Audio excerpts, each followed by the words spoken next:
blessure, ça arrive pas n'importe quand. Oui, parfois il y a des blessures qui sont purement liées à une mauvaise gestion de la charge d'entraînement, comme je disais, trop vite, trop fort. Mais souvent, il y a des contextes favorisant la blessure. Énormément de gens qui courent à pied, qui consultent pour des douleurs à la fesse ou des douleurs un petit peu à la fesse irradiantes, type sciatalgie, donc irritation du nerf sciatique. Typiquement, ces gens-là, c'est des gens où il y a une composante émotionnelle derrière. Bienvenue dans ce tout nouvel épisode du podcast Peace and Flow. Aujourd'hui, j'accueille Nicolas Bourron, un ultra-trailer et kinésithérapeute récemment reconverti dans le domaine du coaching en course à pied. S'il y a bien une chose que je retiens de cette entrevue, c'est sa volonté de transmettre ses connaissances au plus grand nombre. Dans cet épisode, vous allez découvrir pourquoi 30 à 50% des coureurs se blessent chaque année, et il y a une raison majeure à laquelle on ne pense pas forcément. Quel est le premier exercice à faire immédiatement après une blessure ? Et pour finir, une anecdote sur une petite étourderie qu'il a commise à 2 reprises, une fois sur la Diagonale des Fous et une fois à l'UTMB, et qui aurait bien pu transformer ses courses en véritable calvaire. Sur ce, je ne vous en dis pas plus, et je vous laisse apprécier mon entrevue avec Nicolas Bourron.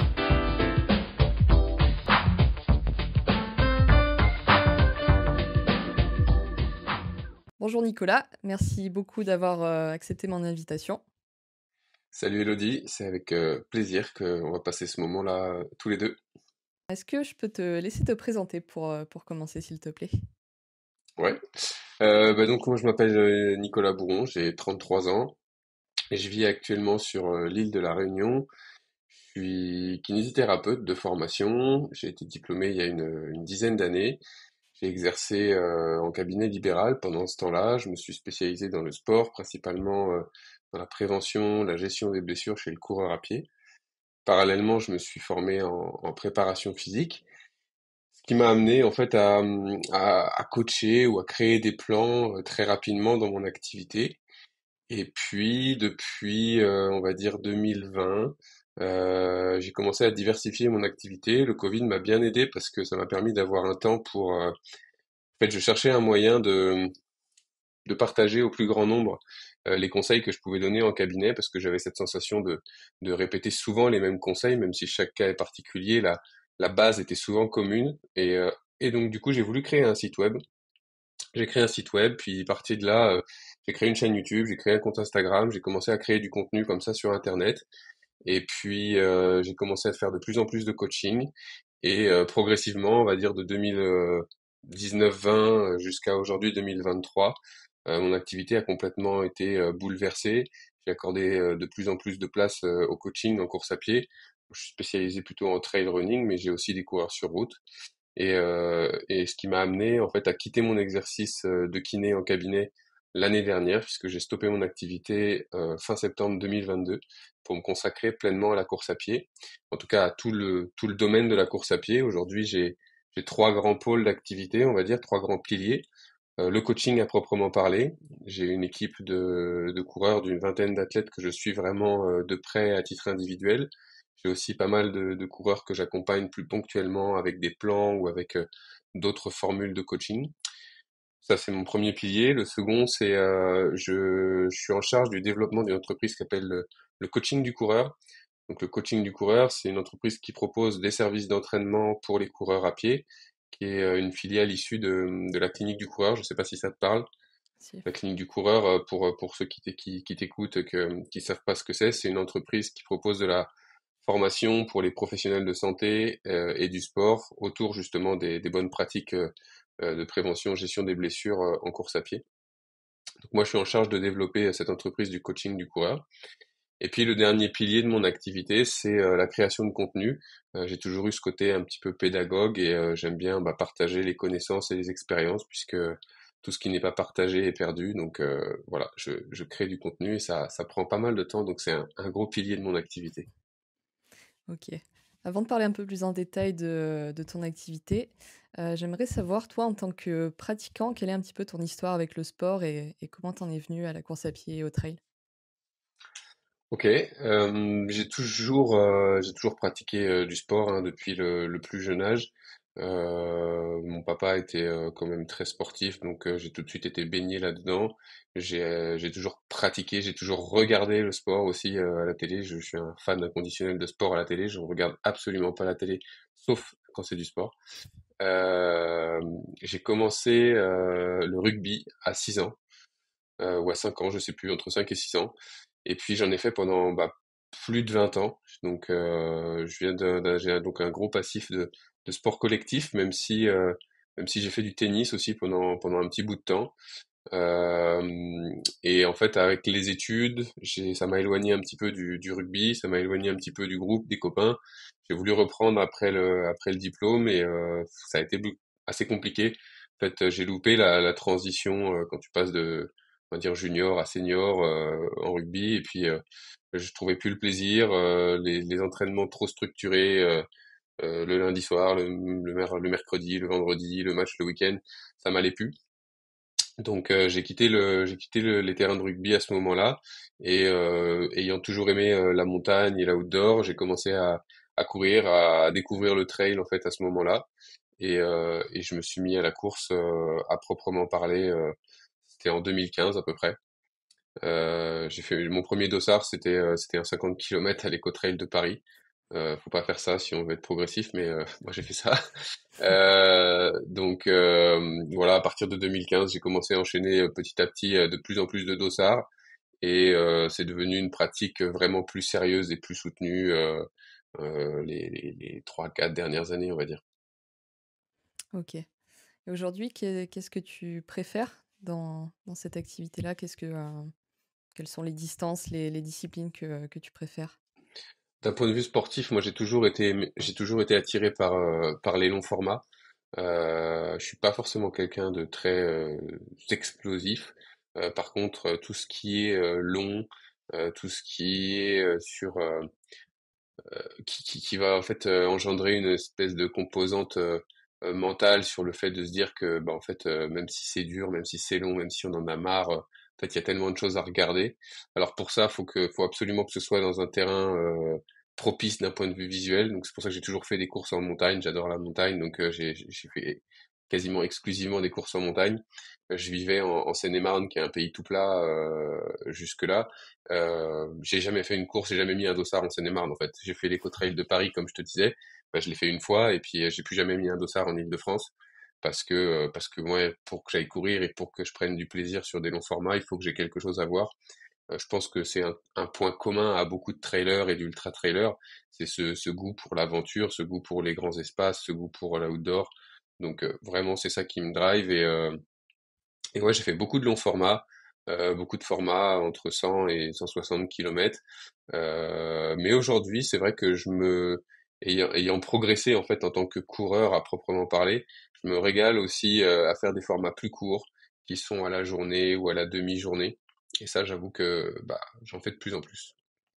Ok. Et si on fait un parallèle un petit peu entre ton quotidien et ta pratique sportive, est-ce qu'il y a des enseignements que tu tires du trail et de la course à pied et qui te servent au quotidien?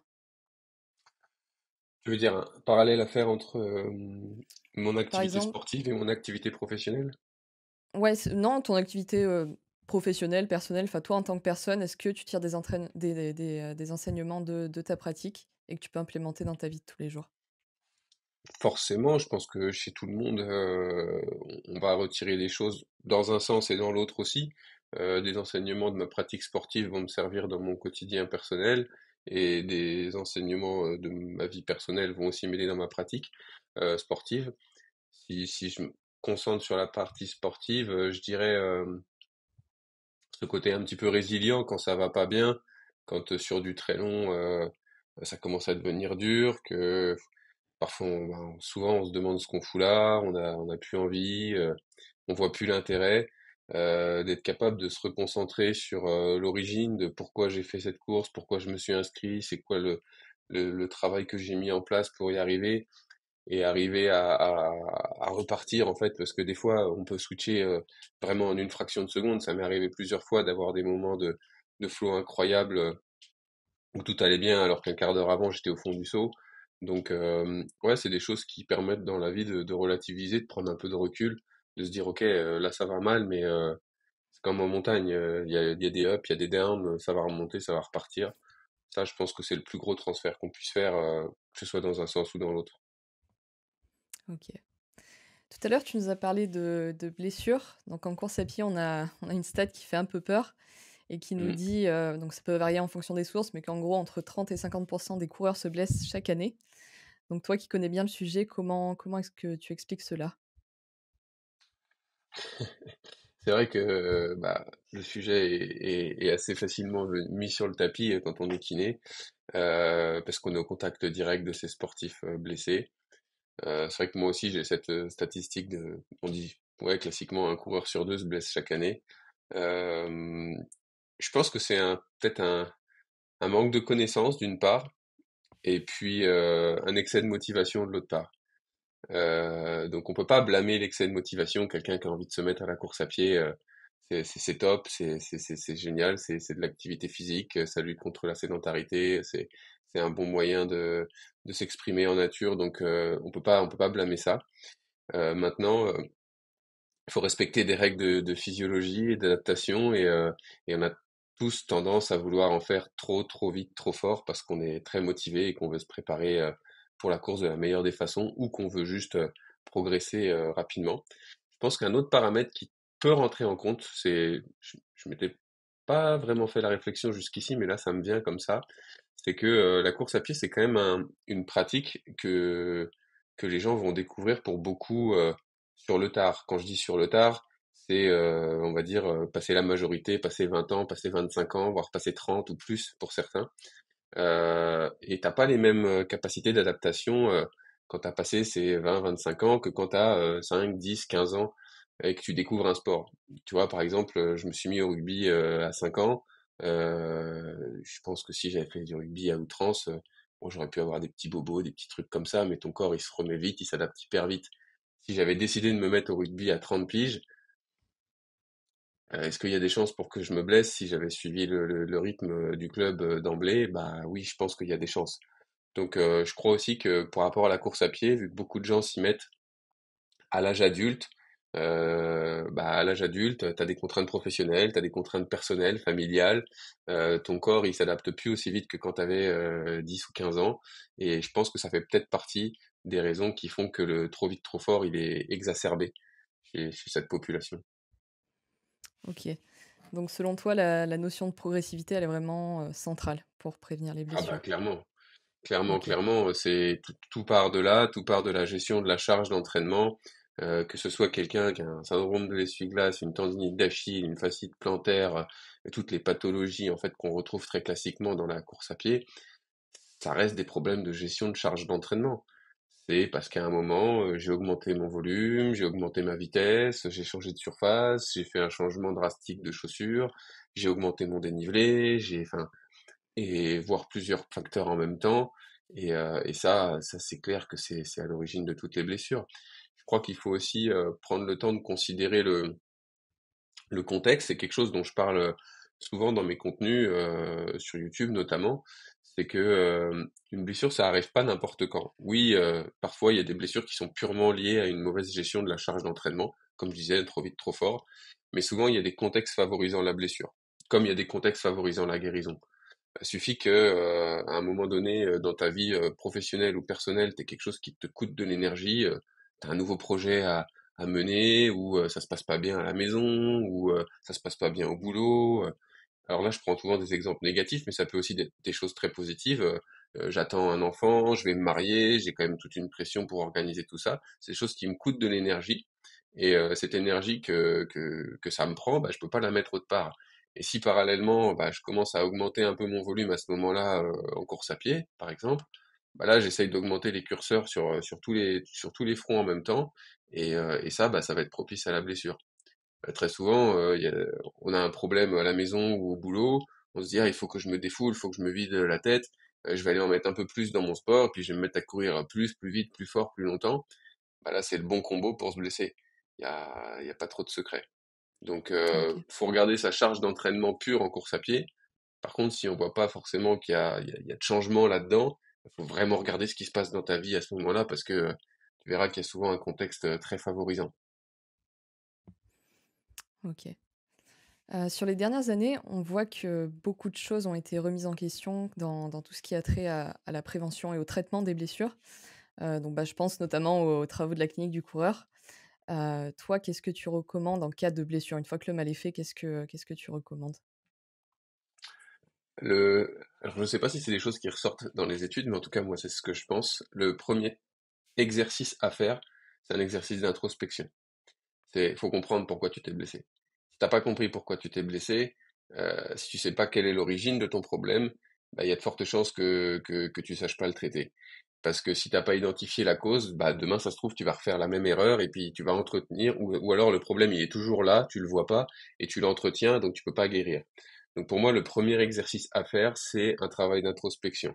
Essayer de regarder à partir de quand j'ai commencé à avoir mal, quels ont été mes symptômes, qu'est-ce qui majorait ma douleur, comment je pouvais la moduler éventuellement. Et puis, une fois que j'ai repéré ce moment, bah, qu'est-ce qui s'est passé à ce moment-là, ou les semaines qui précédaient, ou les semaines qui allaient suivre, pour revenir sur ce que je te disais juste avant. Bah, est-ce que j'avais un contexte prédisposant? Est-ce que j'avais changé des variables dans mon entraînement? J'en ai fait plus vite, plus fort, plus longtemps, plus de dénivelé, enfin tout ce que je disais tout à l'heure. Ou alors, est-ce que j'étais dans un contexte prédisposant parce que, ouais, à ce moment-là, c'est vrai que j'étais hyper stressé, je dormais mal, je mangeais pas bien, j'avais ça qui me prenait la tête en même temps, ou j'étais vraiment focus sur autre chose. Donc voilà. Et une fois que je suis revenu là-dessus, que j'ai trouvé un petit peu l'origine de mon problème, bah derrière, c'est très facile d'aller mettre quelque chose en place pour solutionner le problème. Si mon problème, c'était uniquement la gestion de ma charge d'entraînement, j'ai bourriné, j'ai été trop vite, trop fort, bah, la solution, elle passe par bien gérer ma charge d'entraînement, tout simplement. C'est-à-dire qu'aujourd'hui, j'en ai trop fait pendant un moment, il faut que je décharge et que je recharge progressivement. C'est, ça paraît simple, trop simple, mais ça suffit pour que ça fonctionne. Et l'autre cas qui est des fois un petit peu plus complexe à gérer, c'est justement, j'ai pas fait trop d'erreurs dans ma charge d'entraînement pure. J'ai toujours gardé un volume à peu près équivalent ou une charge d'entraînement équivalente. Par contre, c'est vrai que quand mes douleurs ont commencé, j'étais dans un contexte où j'étais très fatigué, où j'avais du stress, où j'avais tout ça. Bah là, la question à se poser, c'est où ça en est aujourd'hui. Est-ce que je suis toujours soumis à ce contexte-là? Est-ce que je suis toujours crevé? Est-ce que je suis toujours soumis à ce stress ou à ces contraintes? Auquel cas, bah en fait, ça peut pas aller mieux. Si mon élément déclencheur il est toujours là, il n'y a pas de raison que ça aille mieux. Donc ça va être plutôt de se faire un focus sur comment je peux mieux gérer mon stress, comment je peux récupérer davantage, comment je peux mieux manger, quelles sont les petites actions que je peux mettre en place pour solutionner ce problème-là, pour qu'ensuite je puisse recharger progressivement. C'est pour ça que je dis que c'est important de revenir sur l'origine, parce que si mon origine elle est extérieure à mon activité sportive, bah tant que j'ai pas travaillé là-dessus, je peux pas. Et moi, je t'avoue que c'est une des raisons qui ont fait aussi que j'ai quitté mon activité de kiné, parce que on, on voit les choses de façon très mécanique, alors qu'en fait, il faut regarder vraiment de façon très holistique, très globale. C'est ce qui se passe dans ma vie d'une manière générale qui va me permettre de dire, ok, là, je me suis blessé à ce moment-là, ou là, ça y est, je suis dans un contexte qui est plutôt favorisant et je vais pouvoir reprendre et guérir, solutionner mon problème. Et ça, malheureusement, dans nos études, c'est pas des choses sur lesquelles on intervient le plus. La psychologie, l'état émotionnel des gens, c'est des choses qu'on aborde, hein, évidemment, et puis ça l'est de plus en plus les personnes qui sont formées aujourd'hui sont bien mieux formées là-dessus que l'on était il y a 10 ans. Mais pour moi, c'est des essentiels, quoi. Si tu passes à côté de ça, et que tu restes que sur le mécanique, tu peux faire tes exos 1000 fois chez le kiné, si à côté t'es pas sorti de ton contexte, c'est mort. Et puis là, c'est là où tu te retrouves avec des gens qui restent 3, 4, 5, 6 mois au cabinet et qui évoluent pas. Parce qu'en fait, c'est pas ça le problème, c'est pas le mécanique. Ouais, c'est super intéressant. Est-ce que tu as des exemples concrets comme ça de patients que tu as réussi à débloquer justement en allant chercher ces problèmes-là du point de vue mental, Euh, psychologique? j'ai pas envie de dire tous, mais j'ai envie de dire presque la grande majorité en fait. De mon expérience, en tout cas, il y a toujours un contexte favorisant. Et pour moi, le point central, c'est vraiment ce premier rendez-vous, ce premier échange où justement on va faire cette introspection. Ça m'est arrivé plein de fois lors de mon bilan, de ma première séance, où en fait je fais que laisser parler la personne. C'est hyper important que ce soit la personne aussi qui trouve les réponses et pas moi qui lui donne la réponse parce que c'est pas moi qui ai le problème, c'est pas moi qui ai mal, c'est pas moi je suis pas dans son corps à la personne. Si c'est pas elle qui sort les réponses, ça a beaucoup moins de poids. Donc moi je faisais beaucoup parler les gens, je les écoutais, j'essayais de les orienter avec mes questions pour qu'ils recherchent vraiment le problème. Et il y avait beaucoup de personnes à la fin de cette première consultation où on pouvait faire que parler, hein, pendant 30 ou 45 minutes, on pouvait faire que parler. Les personnes me disaient, mais t'es psy ou t'es kiné, toi? Parce que je comprends pas trop le truc.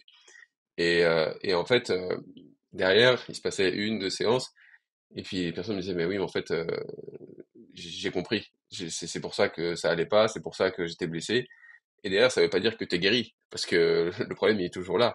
Mais par contre, vu que t'as compris d'où ça venait, bah, tu vas mettre des choses en place pour que ça se développe. Et oui, des exemples comme ça, où au fait, c'était pas tant le mécanique, mais beaucoup plus la sphère psychologique et émotionnelle, j'en ai plein.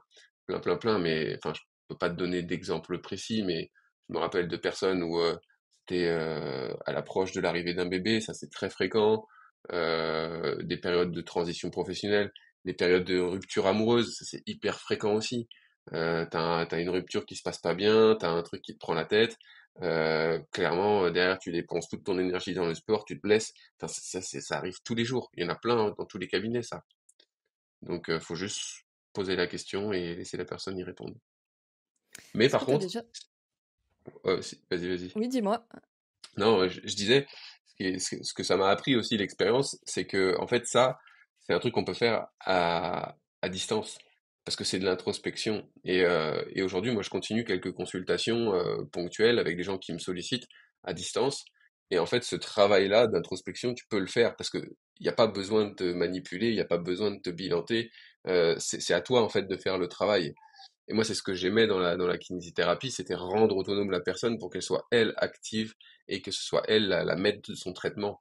Moi, je considère que j'ai jamais soigné personne. J'ai beaucoup de mal avec les pros de santé qui disent j'ai soigné Monsieur X de sa tendinite. Moi, je considère que j'ai jamais soigné personne. J'ai aidé cette personne à comprendre quel était son problème et je lui ai transmis des connaissances ou des exercices pour qu'il ou elle solutionne son problème. Mais moi, j'ai pas solutionné, je l'ai pas soigné cette personne. Je l'ai aidé à ce qu'elle se soigne toute seule. Et ça, je pense que c'est un point qui est vraiment important et que on devrait considérer plus en tant que professionnel de santé, c'est que, en tout cas dans ces pathologies musculo-squelettiques, on n'est pas magicien, on soigne pas les gens avec nos mains, avec quoi que ce soit. On va leur apporter des connaissances, on va leur apporter une réflexion pour que eux, ils se prennent en charge. Ok. Là, j'ai fait ma petite pub pour les pros de santé. Est-ce que tu as déjà repéré des schémas, c'est-à-dire que, par exemple, tel ou tel type de blessure va être lié à tel ou tel problème psychologique? Euh, oui et non. Moi, je crois beaucoup à tout ce qui est énergétique, donc ce qui peut être issu de la médecine chinoise ou de choses comme ça. Et c'est vrai que il y a des liens, il y a des ponts qui existent entre certaines zones du corps, certains types de pathologies et l'émotionnel. Je suis pas du tout assez calé pour pouvoir t'en parler là comme ça. Par contre, est-ce que j'y crois? Oui, à 100%. Ou que ce soit côté gauche ou côté droit, en fonction de si c'est un rapport plutôt féminin ou masculin. Oui, ça j'y crois. Là, pour le coup, je peux te donner un exemple concret. Il y a énormément de gens qui courent à pied, qui consultent pour des douleurs à la fesse ou des douleurs un petit peu à la fesse irradiantes, type sciatalgie, donc irritation du nerf sciatique. Typiquement, ces gens-là, c'est des gens où il y a une composante émotionnelle derrière. Mais alors ça, moi je mettrais un 95% ou avec une composante émotionnelle derrière.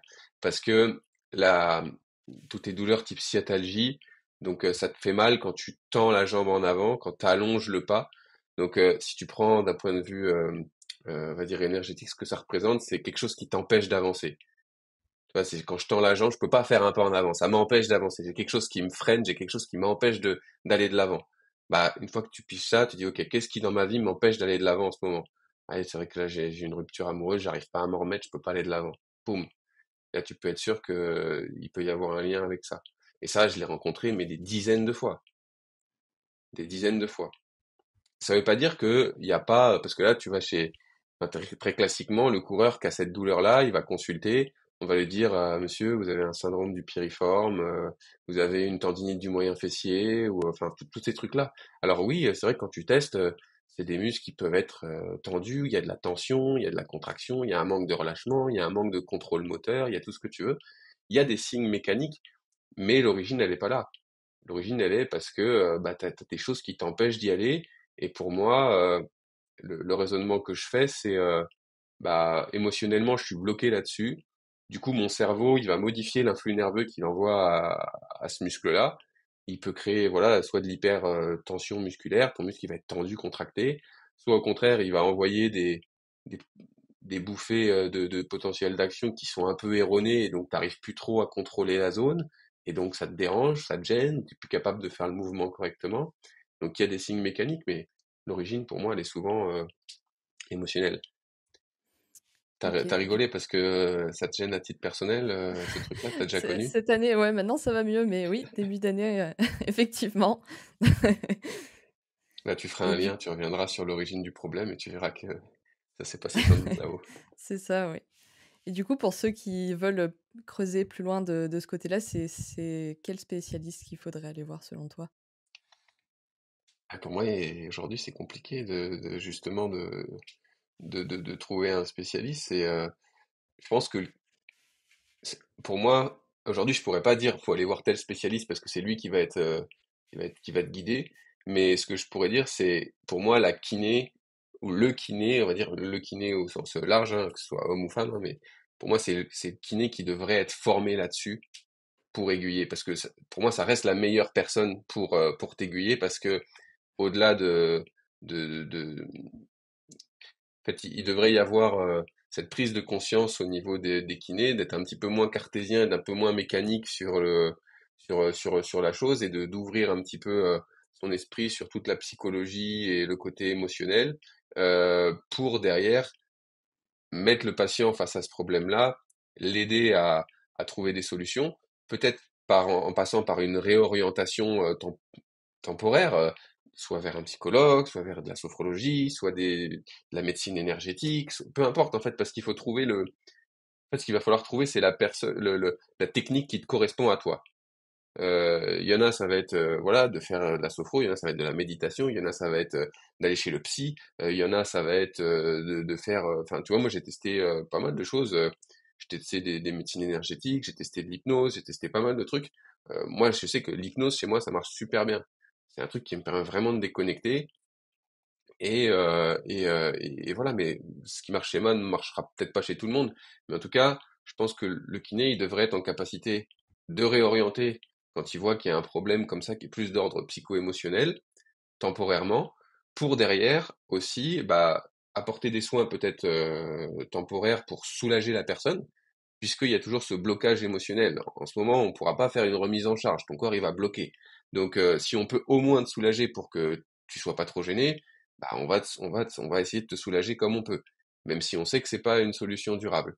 Par contre, dès que les leviers émotionnels ou psychologiques vont commencer à évoluer, bah là tout de suite on va en profiter pour faire ta remise en charge mécanique et te ramener à ton activité antérieure, voire mieux. Moi je verrais les choses OK. comme ça. Ouais, En tout c'est cas, super j'aimerais bien que ça se intéressant. passe comme ça. Oui, bah, je te rejoins complètement là-dessus. Si on sort un petit peu du cadre, des blessures, tu nous as dit que tu étais aussi préparateur mental. Est-ce que tu peux nous définir au sens large un petit peu ce que c'est? Ouais, bah, en fait, ça revient à ce que je disais un petit peu juste avant, dans le sens où quand j'ai commencé à prendre conscience de de l'importance en fait de toute cette sphère-là, je me suis beaucoup intéressé au mental, à la psychologie, et j'ai voulu me former en préparation mentale. Donc, j'ai fait une formation de préparation mentale. Euh, Aujourd'hui, oui, j'ai fait cette formation-là, oui, j'ai un diplôme, mais je ne me prétends pas préparateur mental parce que enfin, préparateur mental. C'est pas une activité à proprement parler dans mon arsenal. Je veux dire, aujourd'hui, je vois pas des gens exclusivement pour de la préparation mentale. J'utilise les connaissances que j'ai acquises dans mon suivi avec mes athlètes, dans ma pratique, dans mes consultations à distance, dans les choses comme ça. Mais c'est pas la sphère où j'ai continué de creuser, creuser, creuser pour dire je veux me perfectionner en préparation mentale.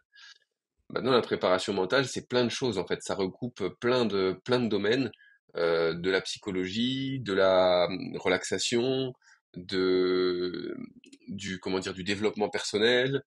C'est tout ça qui se recoupe un petit peu. C'est Pour moi la préparation mentale, si je devais la résumer, c'est se poser beaucoup de questions sans avoir beaucoup de réponses. Ok. Parce que à partir du moment où tu poses les questions, tu viens allumer une petite bougie, tu viens allumer un petit truc qui te permet d'avoir pris conscience de la chose. Si on le ramène au sport, par exemple, tu prépares une course, un ultra trail, bah, qu'est-ce qui peut se passer pendant cette course-là? D'avoir anticipé en s'étant juste posé la question, voilà. Tiens, si j'arrive à cet endroit-là et que je me sens comme ça, comment est-ce que je vais réagir? Ok. C'est quoi les sensations que j'aimerais avoir sur cette course-là? C'est quoi pour moi des bonnes sensations? Quand est-ce que je sais que je suis bien dans mon rythme, bien dans ma course? C'est quoi les éléments qui me confirment que je suis bien? Ça peut être des éléments liés à ta respiration, à ta fréquence cardiaque, à tes sensations musculaires, au fait que tu aies le smile, ça peut être plein de choses. Donc ça, voilà, se poser tout un tas de questions, faire beaucoup d'introspection, pour moi, c'est la base de la préparation mentale. Après, la préparation mentale, tu as aussi tout un tas de choses qui sont liées à la planification et l'organisation. Encore une fois, c'est dans un but d'avoir tout anticipé pour prévoir tous les différents scénarios potentiels qui pourraient arriver. Et si jamais ce scénario arrive, d'avoir un semblant d'y avoir été confronté pour essayer de mieux l'appréhender. Et puis la préparation mentale, c'est aussi de la relaxation, des techniques pour pouvoir redescendre en pression, pour pouvoir avoir aussi un meilleur contrôle de ses émotions, pour avoir plus de confiance en soi, pour gérer son stress. Enfin, le champ, il est hyper vaste, hyper vaste. Ok, jusqu'à maintenant, je pense qu'il y a beaucoup de personnes qui pensent que c'est un petit peu réservé aux athlètes élites. Donc toi, Mhm. tu recommanderais vraiment à toute En personne fait, de l'intégrer dans sa pratique. tout le monde, sportif ou pas sportif. Parce que, je t'ai dit, ça recoupe du développement personnel. En fait, c'est apprendre à se connaître, apprendre à se poser des bonnes questions. Et une fois que tu te poses les bonnes questions, je veux dire, tu as plein de réponses qui t'arrivent, quoi. T'as plein de réponses qui t'arrivent, t'as plein de champs à explorer, t'as plein de... Ouais, je saurais pas trop comment... Toi, j'ai moins d'expérience que ce que je peux avoir en tant que kiné ou en tant que coach aujourd'hui, donc peut-être que mon propos, il est un peu trop diffus aujourd'hui, mais pour moi, ça apparaît tellement logique et tellement... en fait, ça fait partie intégrante ça devrait faire partie intégrante de nos vies. D'avoir, tu vois, moi j'ai toujours avec moi un carnet, ou deux d'ailleurs, et t'as un truc qui te passe dans la tête, bah tu notes. Tu sais que ça se trouve, tu reliras jamais cette note-là, c'est pas grave, parce que le fait d'avoir pris le temps de la noter, t'a rendu tangible la chose. Ton cerveau, il génère des millions de pensées. Si c'est juste un truc que tu gardes dans la tête, tiens, je ferais bien ce truc-là, ou ah ouais, s'il se passe ça, je sais que je réagirais comme ça, tu vas l'oublier très vite. Prends le temps de l'écrire sur un bout de papier ou de l'enregistrer sur un vocal, puisqu'en 2023, on est 2.0, voire 3.0, on fait des trucs numériques, mais moi j'aime beaucoup l'écrire sur papier. Tu verras que ça aura pas du tout la même valeur.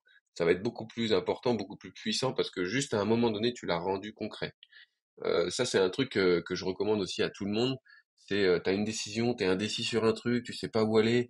Ah bah tiens, typiquement, celui ou celle là, qui a sa douleur type sciatalgie à la fesse, qui arrive pas à avancer dans son problème, bah une fois qu'elle a compris d'où ça venait, elle se fait un petit tableau, les plus, les moins, pourquoi je peux pas avancer, qu'est-ce qui m'empêche d'aller de l'avant. Alors ça, c'est les moins. Qu'est-ce que j'ai à gagner si je vais de l'avant là maintenant tout de suite et je mets les plus. Et puis bah tu fais ton petit comparatif et souvent les gens se rendent compte que en fait il y a rien qui m'empêche d'aller de l'avant aujourd'hui. C'est juste moi qui me suis mis une barrière et qui m'empêche d'y aller. Là le tableau, j'ai aucun élément dans la colonne moins, j'ai que des éléments dans la colonne plus qui m'apporteraient du bénéfice à aller de l'avant. Donc go, je vais de l'avant. Et tant que tu l'as pas matérialisé, tant que tu l'as pas rendu concret, et que tu l'as sous les yeux à te dire, ah ben oui, en fait, enfin, tu vois, moi, je me suis posé cette question-là au moment où j'ai arrêté mon activité de kiné. Euh, Parce que bon, bah voilà, c'est quand même compliqué. J'ai une activité de kiné depuis 10 ans, j'avais monté mon cabinet, tout allait bien en fait. Euh, Pourquoi, pour quelle raison? Je me suis dit, tiens, je vais arrêter mon activité de kiné, je vais me lancer dans le coaching que j'étais encore en train de développer, je vais me lancer dans la création de contenu que j'étais encore en train de développer, je vais quitter une stabilité professionnelle, une stabilité financière. Enfin, ça fait flipper sur le papier, quoi. Et en fait, bah, j'ai fait ça, j'ai fait un plus et un moins, qu'est-ce que j'avais à gagner dans un sens, et puis la réponse, elle m'est apparue mais hyper claire. Et j'ai dit, bon bah go, vas-y, on y va. Ça me fait une très bonne transition pour la suite. Est-ce que justement tu Parfait. peux développer un petit peu cette casquette de créateur de contenu, nous expliquer, rentrer un petit peu plus dans le détail de qu'est-ce qui se passe à ce moment-là, au moment où tu décides de lancer ta chaîne YouTube? Mm. Comme je t'ai dit tout à l'heure, c'est vraiment venu du fait que j'avais l'impression de répéter les mêmes conseils à tout le monde dans mon cabinet, donc une personne à la fois. Bah tu vois, en fait tout ce que je viens, en fait là j'ai refait quasiment ce que je faisais au cabinet, c'est que je t'ai dit le plus important c'est de revenir sur l'origine, de recreuser tout ça. Généralement aussi quand tu te blesses c'est un problème de mauvaise gestion de la charge. À quel moment j'en ai fait trop, trop vite, trop fort. Enfin, tous ces conseils là, je les ai donnés des milliers de fois je pense. Et je me suis dit au lieu d'essayer d'aller toucher une personne à chaque fois en cabinet, en présentiel, j'aimerais bien pouvoir partager ça à plus de monde parce que bah, il y a tellement de blessés qu'il faudrait trouver un moyen de les sensibiliser avant qu'ils se blessent. Donc voilà, l'idée elle est partie de là. Et puis à ce moment-là, moi je me suis dit je vais créer un site web. J'étais encore un peu peut-être vieux jeu. Les réseaux sociaux c'était un petit peu en plus quoi, mais et puis rapidement j'ai toujours aimé la photo, la vidéo. Donc YouTube ça m'est apparu comme une solution aussi intéressante. J'aimais bien le format YouTube, j'étais un consommateur aussi de YouTube, donc j'ai voulu explorer ce format-là. Bah, voilà, je me suis lancé, j'ai pris les grands piliers, les grands sujets qui me paraissaient importants à traiter, et puis bah, j'ai décliné ça sous forme de vidéos un maximum. Je continue de le faire aujourd'hui. Je me rends compte aussi que c'est intéressant des fois de reparler plusieurs fois d'un même sujet. Au début, je me disais, mais attends, une fois que tu auras abordé un peu tous les sujets, qu'est-ce que tu vas faire, qu'est-ce que tu vas dire? Sauf qu'en fait, non, il y a toujours à redire sur les mêmes sujets en l'abordant avec un angle différent. Et puis, il faut aussi considérer que les gens qui vont te suivre, ils n'ont pas forcément regardé 100% de tous tes contenus de A à Z. Donc, quand tu vas refaire une vidéo qui parle d'un sujet, ça se trouve, ils n'avaient pas vu celle que tu avais faite il y a un an ou deux. Euh, donc, euh, donc voilà, en fait, c'est des sources qui sont assez intarissables en termes de création de contenu à partir du moment où tu as un domaine dans lequel tu veux t'exprimer. Instagram, c'est venu après pour moi. C'est une plateforme sur laquelle j'ai plus de mal, dans le sens où, où moi, ce que j'aime, c'est quand même pouvoir donner des choses durables. Et YouTube, pour moi, c'est des contenus qui restent dans le temps, que tu peux revisionner plusieurs fois. Même un contenu que tu as créé il y a un an, il peut marcher bien aujourd'hui. Instagram, c'est court, c'est rapide, c'est succinct, c'est éphémère. Donc forcément, ça me parle moins. Ça, c'est moins dans ma personnalité. Donc je pense que c'est aussi pour ça que ça s'est développé moins vite chez moi. Maintenant, il y a tellement de monde qui regarde ces réseaux sociaux format short, format rapide, que bah, il faut aussi s'adapter au public et essayer de créer des choses qui vont mettre la petite étincelle, la petite flamme dans la personne pour que même en 10, 15, 20, 30 secondes, pour que derrière elle se dise, ah tiens, il m'a posé une question quand même qui me pique un peu, je vais aller creuser ce qu'il a dit. Et puis finalement, bah tiens, je vais découvrir tout l'écosystème qu'il a créé, et puis je vais découvrir ses contenus un peu plus longs, où je vais pouvoir apprendre des choses davantage que sur Instagram. Aujourd'hui, voilà, moi je vois les choses un petit peu comme ça. YouTube, voilà, pour quelqu'un qui veut essayer de comprendre un peu plus en détail, moi c'est là où je donne le plus de cartes.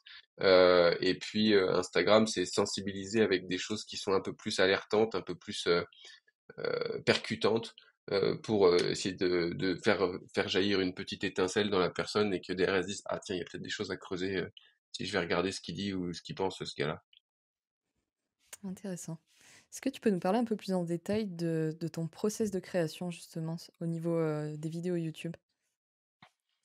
Oui, c'est très simple, hein. J'ai des sujets que je veux aborder. Dès que j'ai une idée, bah voilà, j'ai mon petit carnet, je prends une note ou je me l'enregistre quelque part.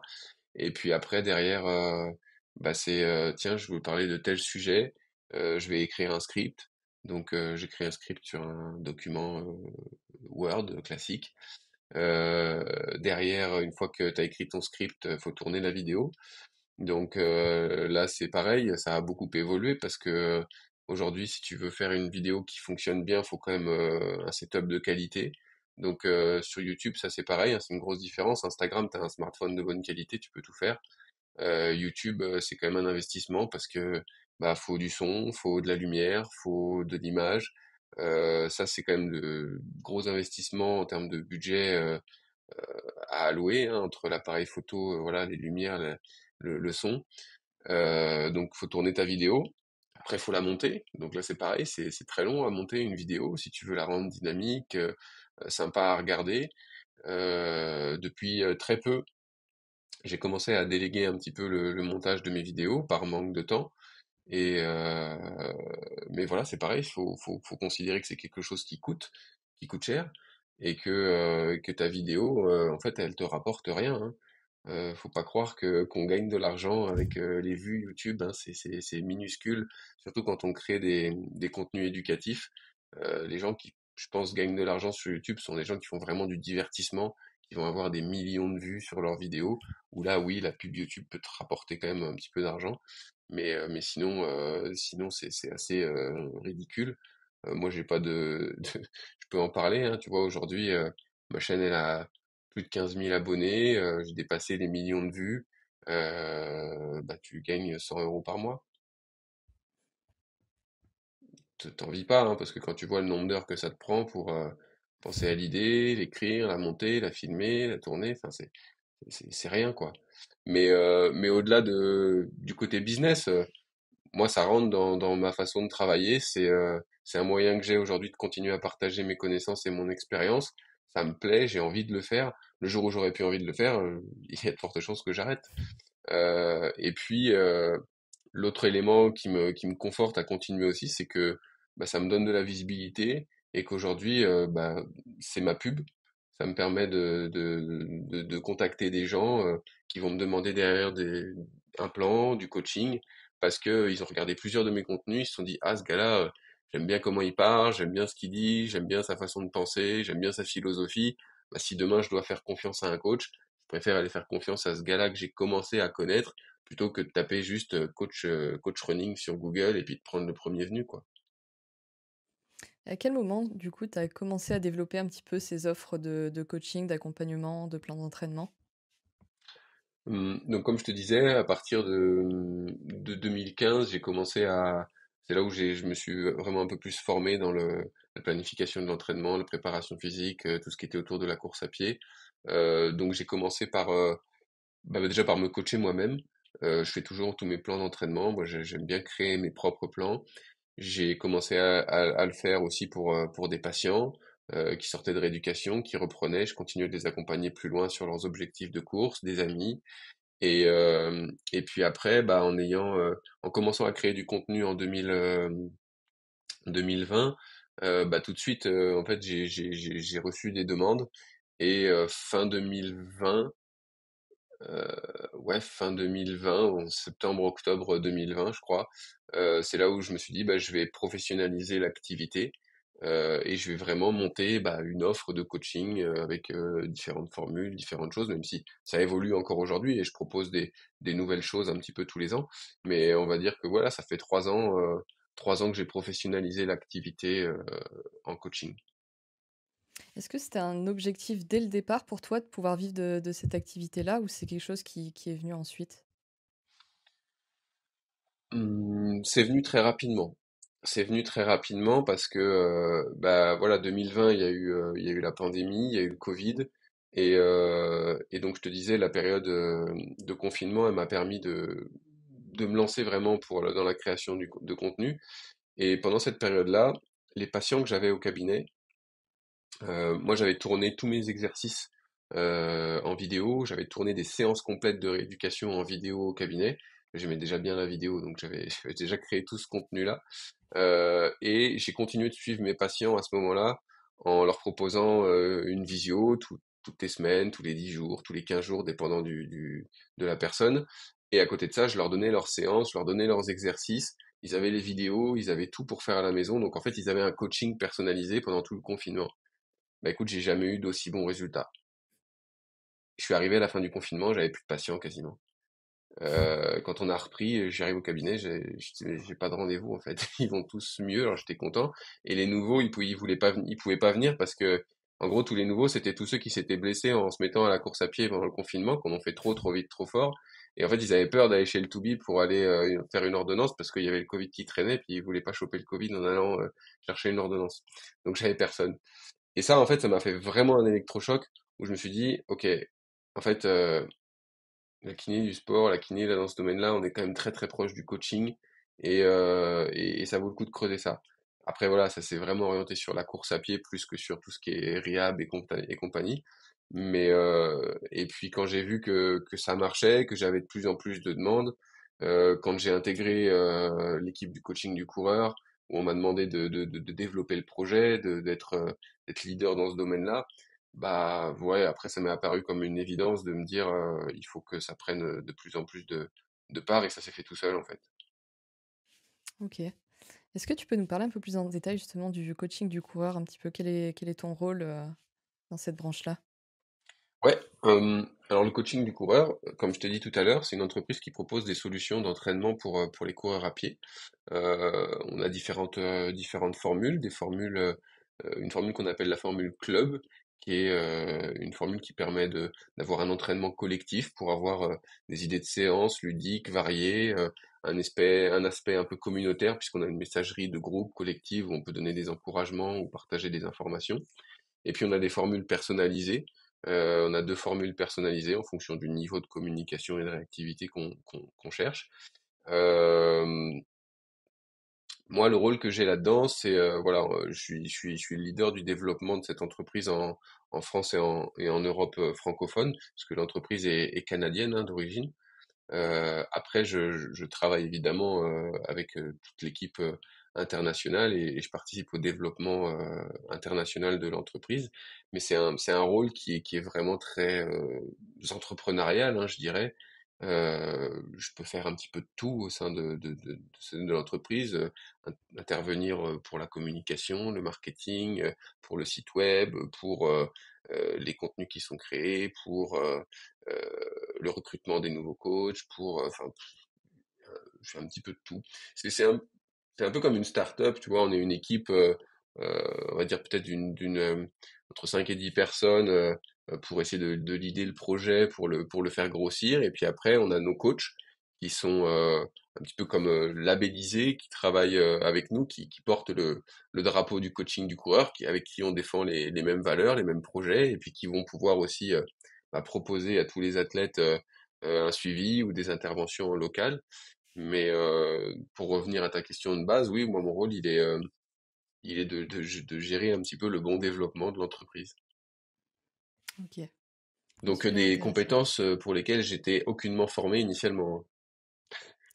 Et du coup, qu'est-ce que ça t'apprend de travailler ici? Beaucoup de choses. En fait, j'ai beaucoup appris en lançant mes propres réseaux, mon propre écosystème, puisque je me suis formé sur les médias sociaux, sur l'utilisation des médias sociaux, sur le marketing, sur le business en ligne, sur tout ça. En fait, je me suis formé en payant des formations, hein, vraiment. J'ai beaucoup investi dedans. Et en fait, ces compétences que j'ai acquises et apprises, je les utilise aujourd'hui dans le développement du coaching du coureur et puis tous les gens avec qui je travaille, chacun va être aussi expert dans un domaine, va m'apporter des nouvelles connaissances que j'avais pas et donc ouais, j'apprends tous les jours en fait. Ok. Et aujourd'hui, est-ce que tu as d'autres projets Ouais, en ligne de mire? j'en j'en ai trop. Euh, non, j'ose pas dire un dernier projet parce que je sais qu'après le dernier projet, il y aura encore un dernier projet. Mais en fait, moi, il y a trois piliers qui drive un petit peu ma vie. C'est le corps, la nature, l'esprit. Et mais j'ai commencé en étant kiné, donc j'ai exploré le corps. J'ai appris comment ça fonctionnait, j'ai appris les rouages. Je connais pas tout du tout, hein, mais en tout cas j'ai une bonne base sur comment fonctionne notre corps. J'ai pu l'expérimenter pendant 10 ans. Euh, je me suis intéressé ensuite à l'esprit. On est revenu plusieurs fois là dans l'émission dessus. La psychologie, la communication, les émotions.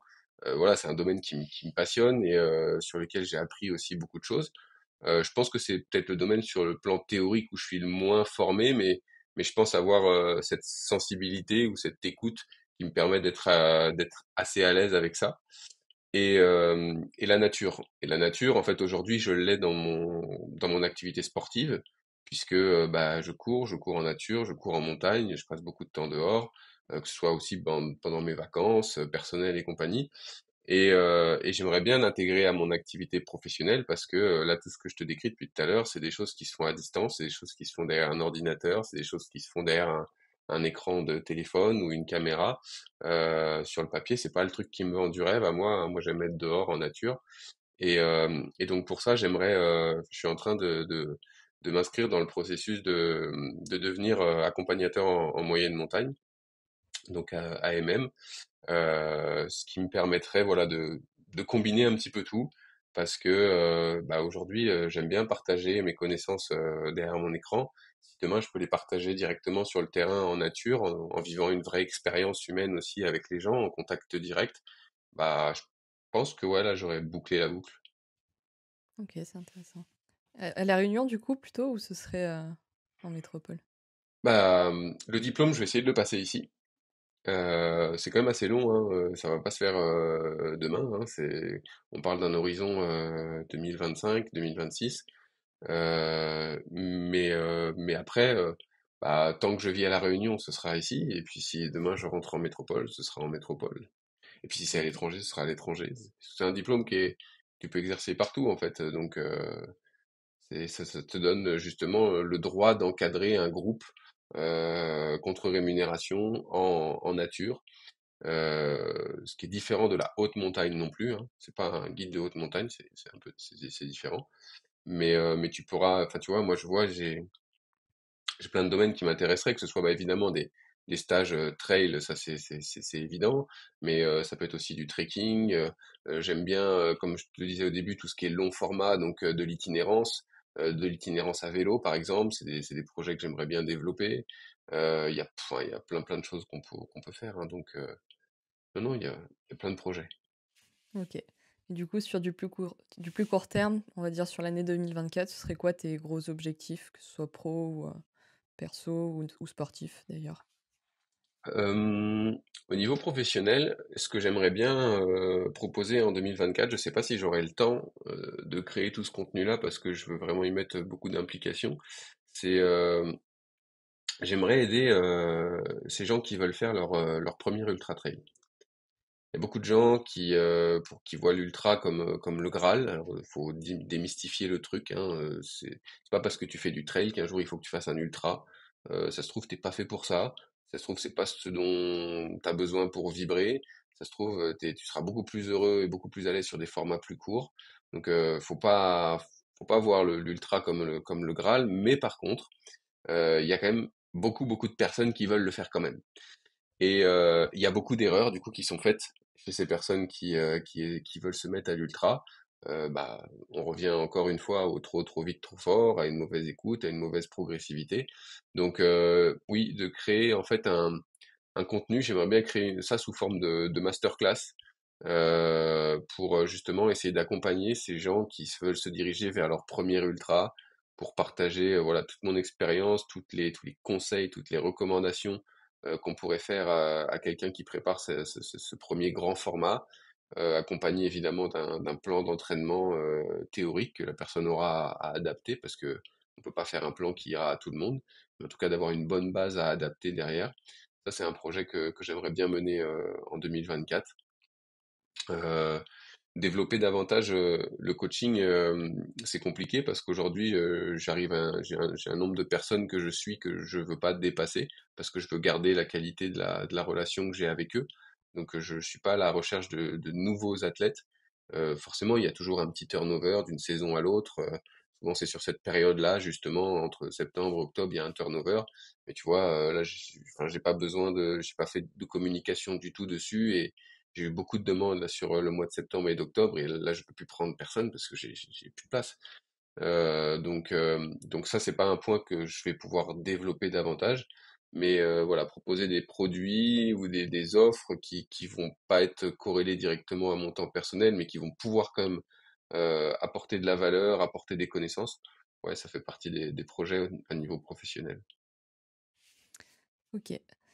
Pour conclure, j'ai trois petites questions rapides à te poser. Donc la première, c'est est-ce qu'il y a un livre qui t'a particulièrement marqué durant ta vie? Il y en a plein. J'aime j'aime beaucoup lire autour de la course à pied. Euh, J'essaye de voir si j'en ai un en particulier qui me revient. Tu peux en citer plusieurs.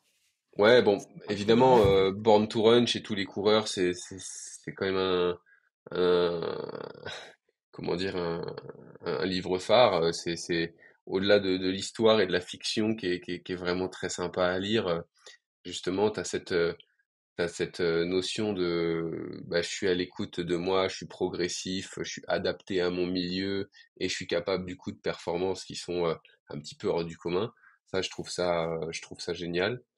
Euh, j'ai adoré récemment le livre de Guillaume Millet,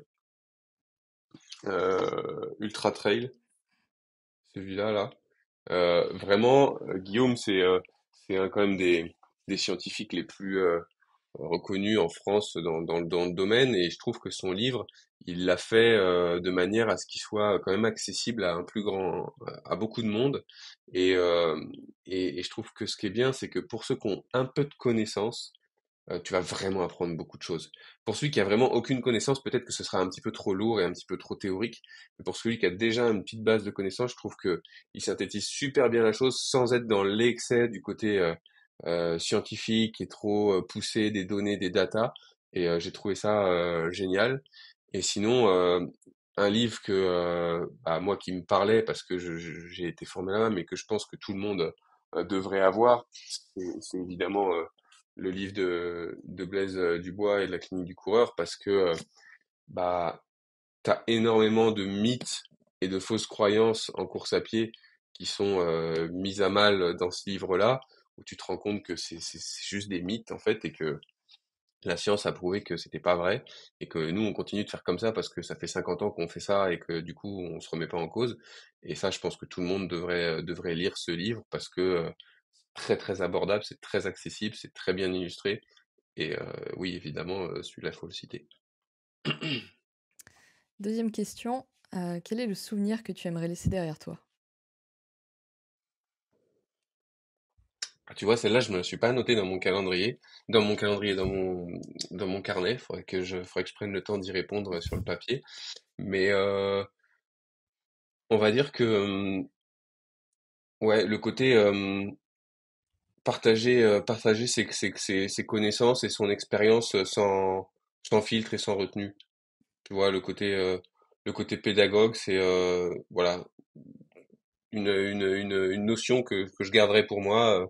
Elle sert à rien en fait, autant que je la partage. Et que si ça peut aider les gens, c'est bien. Si ça les aide pas, c'est pas grave, tant pis. On peut pas aider tout le monde. Il y a des gens qui vont pas se retrouver aussi dans ce que je dis, dans la philosophie que je défends. Et c'est pas grave, il y a aucun problème avec ça. Par contre, faut respecter quand même le travail, parce que ça aussi, c'est des choses qu'on peut voir. Faut des gens qui sont pas d'accord avec toi, qui vont aller te descendre comme ça publiquement, alors que bah ils savent pas tout ce qu'il y a derrière. Mais non, ouais, le côté pédagogue, accessible. Ok. Et pour terminer, est-ce que tu aurais une petite anecdote à nous raconter en lien avec le sport, pour terminer sur une touche un peu plus légère? Ouais, en fait, j'ai une anecdote qui est en fait double. C'est une anecdote qui va concerner ma deuxième diagonale des fous en 2019. et l'UTMB en 2022. On parlait de gestion du stress d'avant-course, des choses comme ça. Et en fait, il m'est arrivé 2 fois un problème assez similaire. C'est que en 2019, à la Diag, j'arrive à l'endroit où tu rentres dans le SAS. Il y avait le contrôle des sacs à cet endroit-là. Et moi, j'avais mon sac d'assistance qui était censé partir à l'arrivée. Et j'avais une ceinture dans laquelle je mettais tout mon ravito. Et en fait, j'avais laissé la ceinture dans le sac le temps de faire le transport. Et je m'en suis pas rendu compte. J'ai donné mon sac qui allait à l'arrivée avec ma ceinture et tout le ravito qui était dedans. Et quand je suis arrivé au contrôle des sacs, la dame m'a demandé, bah, montrez-moi votre réserve alimentaire. Et là, en fait, j'avais rien. Donc tu t'apprêtes à partir pour 160 bornes. Tu te rends compte que tu as oublié ta réserve alimentaire. T'es pas bien. Et heureusement, heureusement, j'avais des amis à côté. Et, j'ai pu récupérer deux, trois petites choses. Et puis au ravitaillement qu'allait suivre, j'ai pu prendre des choses. J'ai récupéré un sac rapidement dans la course, donc ça a pu compenser, mais c'était quand même un gros, gros, gros coup de stress à quelques minutes ou heures du départ. Et en fait, bah, j'ai pas retenu la leçon. En 2022, à l'UTMB, je me suis pointé sur la ligne de départ un peu last minute, comme si en fait il y avait personne qui allait à cette course-là. Donc je me suis retrouvé tout, tout, tout au fond. Je vais être dans les derniers à arriver. Et donc le départ est donné. Je commence à faire quelques kilomètres quand même. J'arrive vers Saint-Gervais, je sais plus à quel kilomètre c'est exactement. Et là, je me rends compte que j'ai carrément oublié mon drop bag qui allait à Courmayeur au chalet. Et donc bah là, j'ai dû appeler. Bah, d'ailleurs, j'ai appelé Blaise Dubois qui était dans le chalet où j'étais pour lui demander de mettre mon sac sur le balcon pour que la personne qui me faisait l'assistance vienne le chercher et l'emmène elle-même à Courmayeur. Enfin bref, voilà. Donc moi, il faut que je fasse gaffe avec mes sacs d'assistance, faut que je fasse gaffe avec mes sacs de ravito parce que j'ai tendance à les oublier avec le stress et ça m'en rajoute un bon coup de pic, un bon pic de stress en course. Donc ouais, petite anecdote, faut bien préparer tout à l'avance pour pas se mettre trop de pression. Ok. Écoute, je te remercie beaucoup de m'avoir accordé un petit peu de ton précieux temps. Y a pas de Pour souci, Elodie. terminer, est-ce que tu veux nous donner les liens sur lesquels les gens peuvent te retrouver? Oui, bah, les deux liens principaux, c'est Instagram et YouTube. Euh, donc sur Instagram, c'est assez simple, c'est Nicolas Bourron, tiré du bas coaching.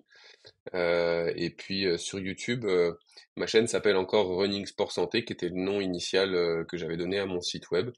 Mais je pense que je vais le faire évoluer prochainement pour tout rassembler autour de Nicolas Bourron Coaching. Donc voilà, en tapant ça en général, on va trouver. Ok. Bah, merci beaucoup. Je te souhaite une bonne fin de journée et beaucoup de réussite pour la suite. Merci Elodie, je te souhaite aussi beaucoup de réussite dans ton podcast. Merci beaucoup.